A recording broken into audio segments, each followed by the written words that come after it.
오늘은 제가 성공하는 사역자들의 7가지 습관이라고 하는 책을 쓴 스티븐 카비의 그 서론 부분에 나오는 이야기를 하나 소개하려고 합니다. 이 스티븐 카비가 어느 날 주일 아침에 뉴욕의 지하철을 타게 됩니다. 탔더니 다 조용하게 자기 일들을 하고 기차를 타고 가는 상황입니다. 근데 다음 역에 한 중년 남자와 함께 아이들이 같이 타게 되었습니다. 근데 이 아이들이 타자마자 얼마나 시끄럽게 지하철을 이렇게 오고 가고 또 신문을 보고 있는 사람들을 건드리고 신문을 건드리고 아주 시끄러운 상황이 된 거예요. 근데 이 아이의 아버지가 스티븐 카비의 옆에 앉게 되었습니다.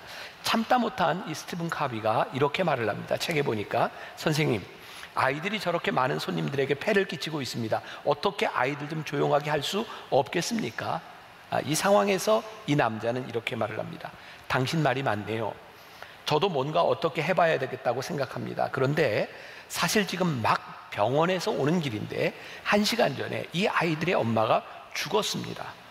저는 앞이 캄캄해서 무엇을 어떻게 해야 할지 모르겠고 아이들 역시 이 일을 어떻게 해야 될지 막막한 것 같습니다. 그 순간 스티븐 카비는 자신의 삶의 패러다임이 바뀌었다는 이야기를 합니다. 그리고 이렇게 말하고 있습니다. 나는 갑자기 상황을 다르게 보기 시작했고 상황을 다르게 보았기 때문에 다르게 생각하게 되었고 다르게 느끼게 되었기 때문에 다르게 행동하기 시작했다.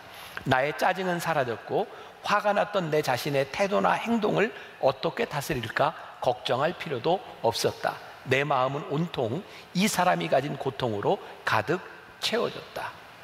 뛰어노는 아이들이 바뀐 것은 아니지만 그 뛰어노는 아이들을 바라보는 스티븐 카비의 마음이 바뀌었을 때 다르게 보게 되었다는 거죠.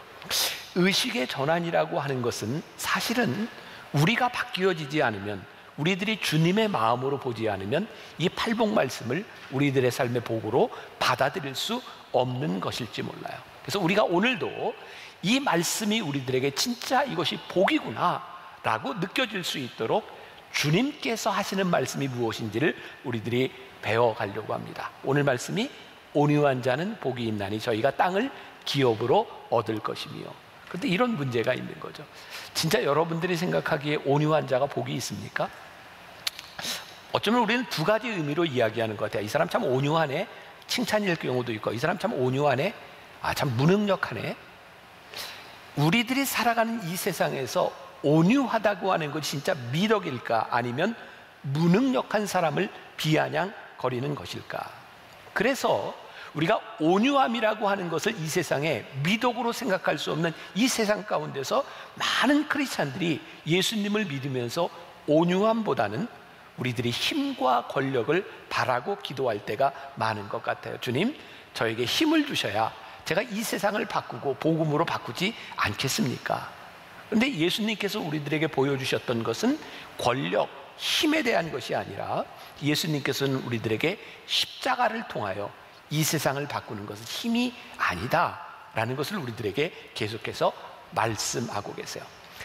십자가를 지시기 위해서 골고다 언덕으로 가시던 예수님은 예수님을 따르던 제자들에게 나를 배우라 라고 말씀하셨어요. 이 코로나 시대에 제가 아주 영적으로 얻는 유익 가운데 하나는 주일 아침마다 일찍 우리 장로님들이 함께 책을 읽으며 공부하는 거예요. 요즘 후안 카를로스 오르티즈 목사님의 제자입니까? 라고 하는 책을 읽고 있는데요, 그 책 중에 이런 이야기가 나옵니다. 바로 이 말씀을 가리켜서 사람들에게 묻는 거죠. 여러분들은 이 말씀 가운데서 어떤 부분이 가장 마음에 와닿습니까? 대부분의 사람들이 이렇게 이야기합니다. 너희를 쉬게 하리라. 이 말씀이 와닿는다는 거예요. 근데 이 말씀을 가만히 보면 이 말씀의 방점, 이 말씀의 강조는 너희를 쉬게 하리라에 있는 것이 아니라 나의 멍에를 메고 내게 배우라, 그리하면 너희 마음이 쉼을 얻으리니에 있습니다. 사실 이 말씀은 예수님께서 나를 배우라고 말씀하셨을 때 나의 멍에를 메고 나를 배우라고 말씀하고 있는 거죠. 이 온유와 겸손, 이것이 우리들의 삶을 가볍게 하는 것인데, 온유와 겸손으로 주님의 멍에를 메는 것이 우리의 삶을 가볍게 하는 것인데, 우리는 이것은 빼놓고 쉬게 하리라에 우리들이 이 말씀을 보고 있는 것은 아닌가. 중세 교부였던 어거스틴은 이렇게 말을 하죠. 그리스도인이 구할 덕은 첫째도 겸손이요, 둘째도 겸손이요, 셋째도 겸손이다. 또 우리가 좋아하는 말씀 가운데 이런 구절이 있어요. 주 앞에 낮추라, 그리하면 주께서 높이시리라. 이 말씀 너무 좋잖아요. 그래서 우리들이 자꾸 낮아지려고 노력합니다. 근데 낮아지려고 노력하는 근본적인 목적은 어디 있어요? 그래야 주님이 높이시니까. 우리가 이 말씀을 잘 이해하는 것 같지만 정말 잘못 이해하고 있는 거죠. 이 말씀의 초점은 낮아지는 데 있습니다. 낮아지는 데 있어요. 낮아지면 주께서 높이세요. 그런데 우리는 높아지기 위해서 낮아지려고 하는 거죠.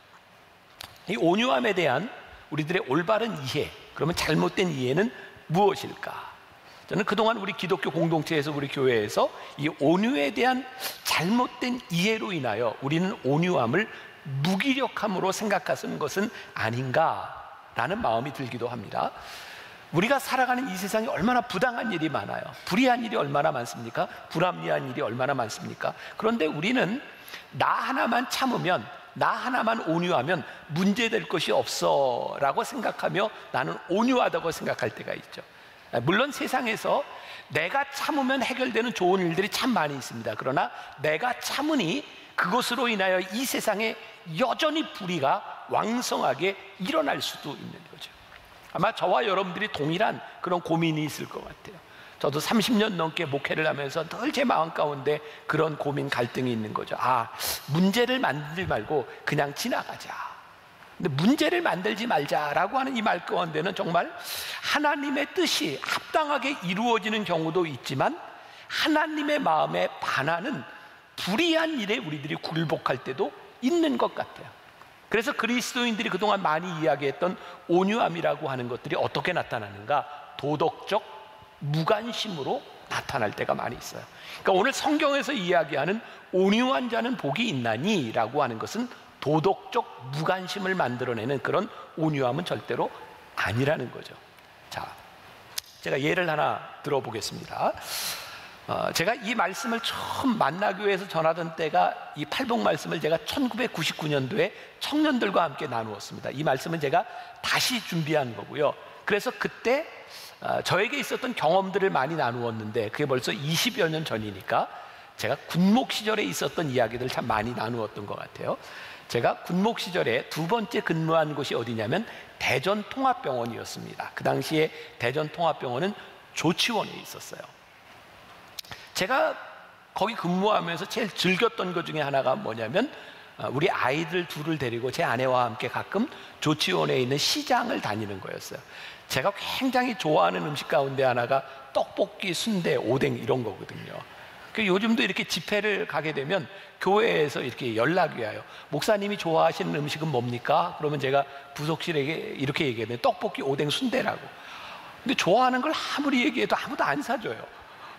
근데 그때는 이렇게 그 시장에 가는 게 이렇게 좋았어요. 그래서 아이들을 데리고 이렇게 시장에 가는데 막 복잡한 시장통을 지나가는데요. 글쎄 뒤에서 빵빵 클락션 소리가 울리는 거예요.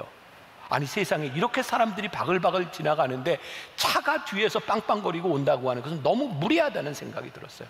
그래서 그때 20대 후반에 이 장교, 대한민국 장교가 군복을 입고 그리고 그냥 워카를 신고 이렇게 가고 있었는데 이건 불의하다고 생각했기 때문에, 그리고 저에게 좀 자신감이 있었던 건 워카를 신었으니까 이렇게 자신감을 가지고 제가요 뒤를 딱 돌아보면서 뭐야 당신? 그리고 이야기를 했거든요. 근데 진짜 이게 영화에서나 볼 법한 일인데요. 제가 뒤를 딱 소리를 치고 이렇게 돌아봤을 때 어떤 사람은 그 차에 타고 있는 사람이 창을 이렇게 열면서 딱 내다보는데 온몸에 문신이에요. 그때 제가 당신 뭐야? 라고 했는데 갑자기 온유해졌어요. 그리고 제가 그 자리를 벗어났어요. 여러분들에게 한번 물어봅시다. 온유한 거예요? 비겁한 거예요? 비겁한 거죠. 그런데 우리는 이런 비겁함을 때때로 우리들이 온유함이라고 생각할 때가 많이 있어요. 요즘 저희들이 드린 이 예배, 만나교회, 그리고 제가 어느 정도 이 교계에 영향력 있는 사람이 되었습니다.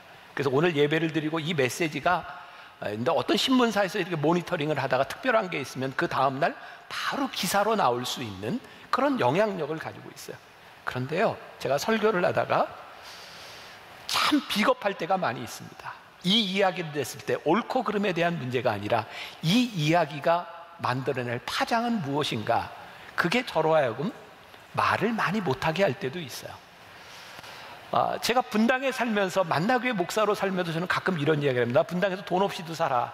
왜냐하면 어디를 가든 먹을 거 입을 거 우리 교인들이 다 있어요. 제가 가서 뭐 얻어먹고 이러겠다고 하는 게 아니라 어디를 가도 교인들이 저를 환영해 줄 만큼 저는 그렇게 살 수 있죠. 그런데요, 이렇게 살아가면서 저에게도 동일하게 여러분들이 느끼는 것처럼 불이한 일들에 대하여 화가 날 때가 있습니다. 근데 제가 화를 잘 내지 못합니다. 이것이 옳고 그름에 대한 문제뿐만 아니라 내가 화를 냈을 때 내 화내는 모습을 바라보며 사람들이 나에게 어떤 평가를 할까, 그리고 그것에 대하여 뭐 구구절절 설명하고 이러는 것들이 귀찮고 힘이 듭니다. 그래서 화를 내지 못합니다. 이렇게 화를 내지 못하는 내 모습이 온유하냐? 어쩌면 귀찮은 것들을 피해가는 내 모습은 아닐까? 이런 고민이 저에게만 있을까요? 하나님을 믿는 교회를 다니는 우리들에게 이 문제는 굉장히 어려운 고민거리 중에 하나입니다. 특별히 이번 말씀을 준비할 때 저는 존 메가더 목사님의 팔복이라고 하는 책을 제가 많이 참고했는데 거기에 온유라고 하는 것에 대해서 이렇게 이야기를 하더라고요. 온유함은 온화함과 부드러움과 억제된 성품일 뿐 연약함은 아니다. 온유함은 제어된 힘이다. 온유함은 무기력을 의미하지 않는다. 마음을 다스리는 것이 온유함이다. 온유함은 이렇게 말한다. 나 스스로는 모든 것이 불가능합니다. 그러나 하나님으로서는 모든 것이 가능합니다. 온유함은 또 이렇게 말합니다. 나를 위해서는 아무것도 변화하지 않습니다. 그러나 하나님을 위해서는 내 생명을 바치겠습니다. 온유함은 단순히 내 본성에 굴복하는 그것이 아니라 내 본성을 억제하고 그것을 다스릴 때 나오는 것, 그것이 온유함이다. 내 본성에 굴복하는 것은 약함이고 그것을 극복하는 것이 온유함이다. 그러므로 진정한 온유함은 자기를 부인함으로 인하여 나오는 것이 온유함이다. 오늘 이 온유함에 대한 말씀, 뭐 여기 보니까 정말 몇십 년 신앙생활 하신 분들도 있고, 그리고 설교 시간에 팔복 말씀뿐만 아니라 온유함에 대한 말을 얼마나 많이 들었습니까? 그러니까 오늘 제가 여러분들과 나누려고 하는 이 말씀은 지식에 대한 것이 아니에요. 여러분들이 지식이 없기 때문이 아니고 지식의 오류에 대한 문제가 아니라 우리들이 온유함에 대한 말을 그렇게 많이 들으면서 이 온유함을 우리들이 살아가고 있지 못하는 거죠. 하나님께서 우리들에게 말씀하시는 이 온유함이 하나님 나라의 다스림을 가능케 하는 그 일들인데 우리들이 그렇게 살아가지 못하는 것 때문에 우리들이 같이 고민하고 아파하고 이 말씀을 같이 우리들이 묵상해야 되는 이유이죠.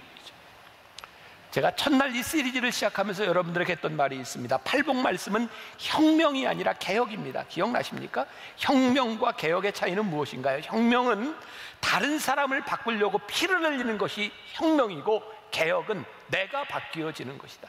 오늘 이 온유함은 다른 사람들의 문제에 있는 것이 아니라 하나님 앞에서 내가 어떻게 바뀌어지느냐를 통하여 우리들에게 와지는 것이에요. 존 메가더 목사님이 아주 또 인상적인 이야기를 했습니다. 온유함에 대하여 온유함은 거룩한 하나님께 대한 반응이다, 이렇게 말을 하고 있어요. 뭐 제가 이제 원어를 여러분들에게 설명하고 제가 원어를 공부하지는 않았으니까 여기 온유함이라고 하는 말이 애통함, 심령의 가난함과 같은 어근에서 이야기를 하고 있다 그래요. 상한 심령은 나의 죄에 대하여 초점을 맞춘다면 온유함은 하나님의 거룩함에 초점을 맞춘다는 거예요. 조금 더 설명할게요. 심령이 가난하다고 하는 것은 내가 죄인이기 때문에 내 마음속에서 애통하는 거죠. 그런데 온유한 것은 내 속의 죄에 대한 문제가 아니라 하나님의 거룩하심 앞에서 서게 될 때 나에게 와지는 것이 온유함입니다. 하나님의 거룩하심 앞에 섰을 때 이 거룩하심 앞에서 나에게 나오는, 다른 말로 하면 길들여지는 성품이 무엇인가? 여러분들 중에 욕망에 길들여진 사람이 있어요? 중독에 길들여진 사람이 있어요? 그 행동이 나옵니다.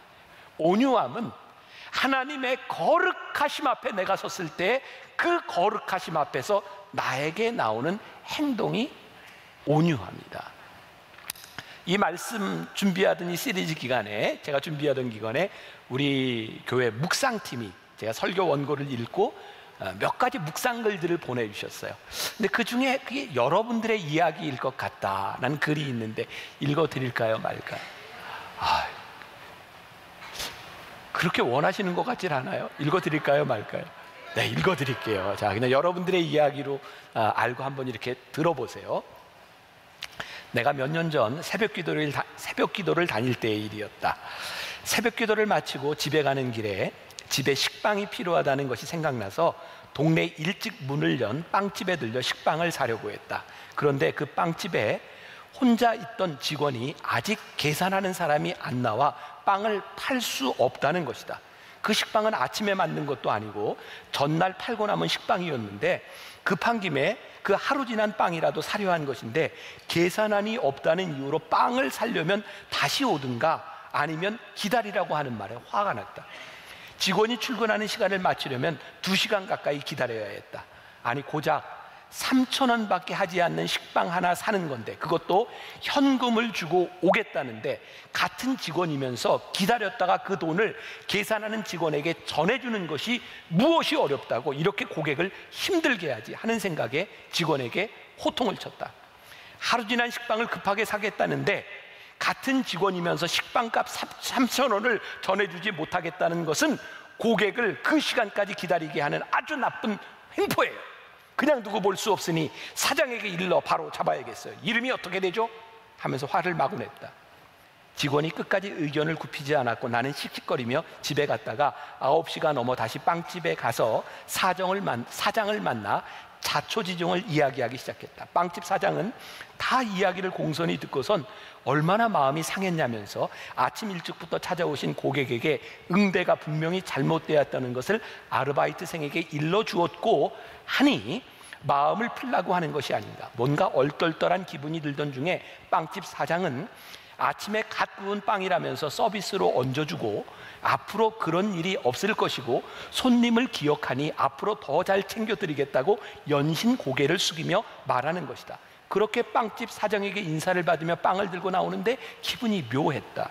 분명히 옳은 일이라고 당당히 따지려고 했는데 이미 알고 있던 사장이 자신의 그 긴 불평을 다 들어주고 낮은 자세로 직원의 실수라면서 빵까지 챙겨주니 딱히 할 말이 없었던 것이다. 그때 빵집 사장의 목에 걸린 십자가가 기억이 났다. 그래, 십자가는 저렇게 행동하는 사람에게 있을 때 더 빛이 나는 거야. 그런데 나는 새벽에 가서 무엇을 기도하고 왔지? 하는 생각에 많이 부끄러웠다. 이게 특별한 얘기인가요? 아니, 우리들이 생활에서 얼마든지 부딪힐 수 있는 우리들의 삶의 이야기고 이 일에 화가 난다고 잘못된 일이 있는가요? 아니요, 우리는 이런 일에 충분히 화낼 수 있다고 생각합니다. 그런데요, 충분히 화낼 수 있는 이 일이 나의 감정에 대한 일들이 하나님의 거룩하심 앞에서 비추어졌을 때 이 행동이 어떻게 되는가? 이 얘기를 들으니 예수 믿는 게 너무 힘든 거예요. 오늘 아침에도 우리 장로님들과 함께 책을 읽고 공부를 하는데 어떤 장로님이 그런 얘기를 했어요. 그 책에 나오는 이야기들 하나도 틀린 게 없고 너무너무 쉬운 이야기인데 이 쉬운 이야기대로 살려고 하니 너무 힘이 듭니다. 여러분, 예수 믿는 거 참 힘듭니다. 우리가 말씀대로 살아가는 것이 결코 쉽지 않습니다. 하나님의 말씀대로 살아가는 것이 나에게 복이구나, 말씀대로 살아가는 것이 나에게 축복이구나, 이 믿음이 없다면 우리가 하나님의 말씀대로 살아가는 것이 너무 어렵고 힘든 것으로 끝날 수밖에 없는 거예요. 온유한 자는 복이 있나니 저희가 땅을 기업으로 얻을 것이며, 이 온유함이 우리들에게 진짜 복으로 느껴지지 않는다면 말씀대로 사는 건 쉽지 않은 일이에요. 다시 마태복음 11장으로 넘어가서 수고하고 무거운 짐진 자들 29절 말씀 보니까 나는 마음이 온유하고 겸손하니 나의 멍에를 메고 나를 배우라. 예수님이 배우라 그러셨어요. 나의 멍에를 메고 나를 배우라. 그런데 이때 예수님이 보여주셨던 많은 행동들 가운데서 우리들이 배워야 될 예수님의 모습들 가운데 예수님의 온유함이 어떤 것이었는가? 우리 지난번 시리즈의 아프니까 복음이다 기억나세요? 우리가 7화, 예수님이 7번 화 있을진저 말씀하셔서 사두개인들과 바리새인들과 서기관들을 향하여 화 있을진저, 이 독사의 자식들아. 예수님 말이 너무 험해. 그 예수님의 모습을 보면서 예수님께 배우라고 하셨던 온유와 겸손의 모습 가운데 그 험한 예수님의 말이 들어있는 거죠. 마가복음 10장 14절에 보면 예수님은 제자들을 꾸짖으시며 이렇게 말씀하십니다. 예수께서 보시고 노하시어 이르시되 어린아이들이 내게 오는 것을 용납하고 금하지 말라. 하나님의 나라가 이런 자의 것이니라. 예수님이 노하셔서 제자들을 꾸짖으셨다는 거예요. 근데 예수님이 노하시고 꾸짖으시고 화 있을진저라고 말씀하셨던 그 예수님의 노하심 가운데서 예수님은 참 많은 손해를 봅니다. 예수님이 노하셨던 이유 가운데 하나는 하나님의 거룩하심 앞에서 그것이 잘못되었기 때문에 예수님은 지적하셨고, 그것으로 인하여 그때부터 사두개인들과 바리새인들과 서기관들이 예수님을 죽이려고 모의합니다. 아이들이 내게 오는 것을 금하지 말라고 노하시며 제자들에게 꾸짖으심으로 인하여 예수님은 힘든 일을 겪으셔야 됐어요. 왜? 좀 쉬어야 되는데 쉬지 못합니다. 아이들을 돌봐야 되는 거예요. 그러니까 예수님이 행하셨던 이 일들 가운데 무엇이 있는가? 하나님의 거룩하심이 있는 거예요. 진정한 교회의 영성, 교회가 살아있는 것은 뭐냐면 하나님의 마음으로 인하여 우리들이 무엇을 하고 있는가. 그러니까 교회는요, 진정한 교회는 특별한 권력과 돈에 있는 것이 아니라, 돈과 권력의 특별 대우를 받아야 되는 것이 아니라 관심이 필요한 사람들과 하나님의 마음이 있는 곳에 우리의 관심이 가야 되는 것이 교회인 것이죠. 근데 여러분들 착각하지 마십시오.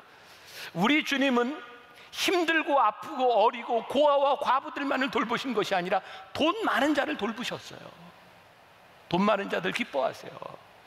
삭개오를 향해서 예수님께서 삭개오야 내려와라, 오늘 내가 내 집에 유하여야 되겠다. 예수님의 관심은 돈이 아니셨어요. 돈을 마치 가지고 있으나 그의 삶의 궁핍함을 보셨죠. 니고데모, 그 당시에 권력과 돈을 가지고 있었던 니고데모에게 거듭남에 대해서 말씀하셨고, 그리고 부자 청년 관원에게 내 것을 다 팔고 나에게 오라.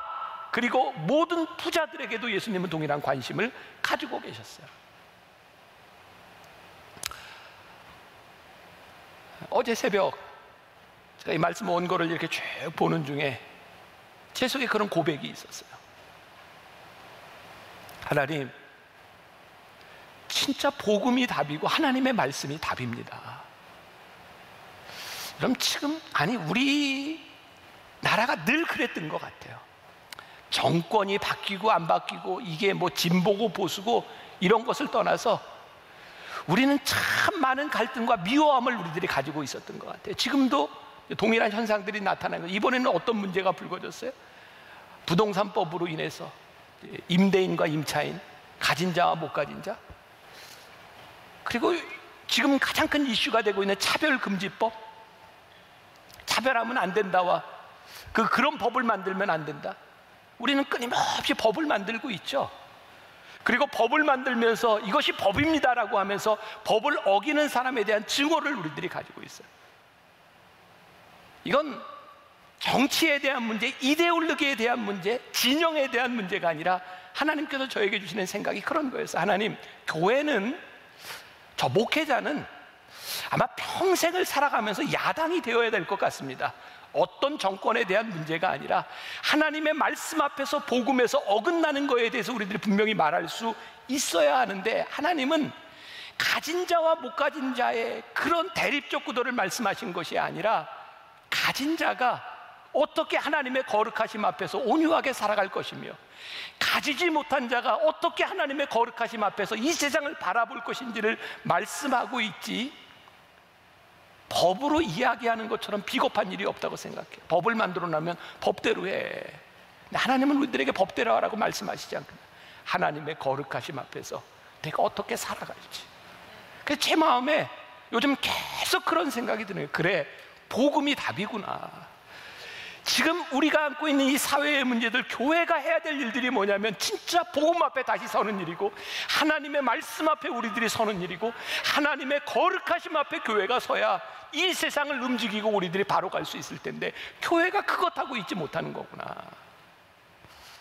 온유함, 하나님 앞에, 하나님의 거룩하심 앞에 우리들이 어떻게 서는가에 대한 문제이구나.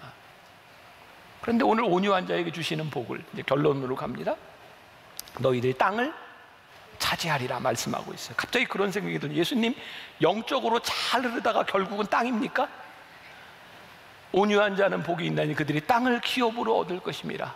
예수님이 지금 우리들에게 타협을 하고 계시나요? 너희들이 이렇게 살아가면 그래, 너희들이 땅을 얻을 거야. 근데 오늘 예수님께서 말씀하시는 너희들이 땅을 기업으로 얻을 것임이라고 하는 이 의미가 우리들에게 분명히 와질 때, 아, 이 말씀이 복이구나 라고 느껴질 것 같아요. 제 이야기를 하나 더 합니다. 제가 군대에서 훈련을 다 마치고 자대에 배치를 받았어요. 제가 자대에 배치를 받았던 것은 25사단, 저기 임진강 쪽에 있는 전방부대였습니다.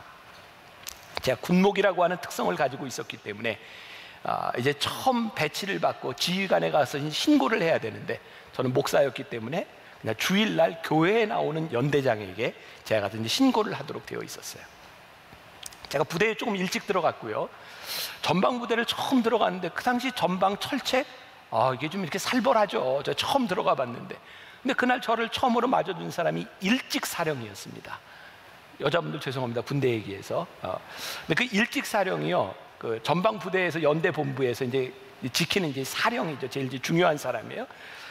아주 깡마른 체구에 머리가 하얀, 그리고 여기에 완장을 찼는데 노란 완장에 빨간 줄이 가 있는 완장을 찼어요. 근데 그분이 정복과장이었어요. 정복과장. 그분이 저를 처음 보자마자 나 정복과장이요, 나 불교 신자야. 제가 나이가 어렸지만 목사한테 대놓고 그렇게 반말하는 사람 쉽지 않았습니다. 그 사람이 저에게 처음으로 반말로 이야기했고, 딱 나 불교 신자요라고 하는 말 가운데 벌써 이렇게 딱 적대감이 느껴지는 거죠. 그리고 교회에 왔는데 신우회원들이 저에게 이야기를 합니다. 목사님, 우리 부대에서 신앙인들에게 제일 힘든 사람이 그 정복과장입니다. 가까이 하지 말라는 거예요. 제가 26살에 군대를 갔는데, 목사가 돼서 군대를 갔는데, 왜 이 어린 목사에게 하나님이 그런 마음을 주셨을까요? 가장 힘든 사람을 친구로 만들어라, 그런 마음이 들었어요. 그래서요, 저는 참 놀라운 일을 경험했는데, 제가 그 일직 사령들 이렇게 상황실이 이렇게 있는데요, 그 정복과장이 그 상황실에 있을 때마다 제가 위문을 갔어요. 사탕과 커피를 가지고. 그리고 저에게 놀라운 경험은, 야, 복음으로도 마음이 잘 녹지 않는데 사탕과 커피로 마음이 녹는 거예요.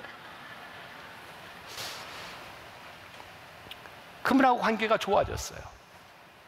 그리고 참 놀라운 것은요, 그분은 나의 적이야 라고 생각할 때, 그분은 나를 힘들게 하는 사람이야 라고 생각할 때 나는 늘 그 사람을 피해 다녀야 됐어요. 근데 그 사람이 나의 친구가 되니까 내가 밟는 모든 땅이 다 내 땅이더라고요.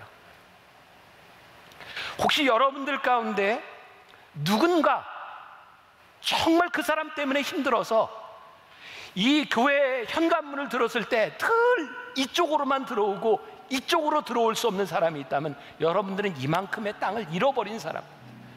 저에게 이 말씀이 이게 놀라운 축복이구나.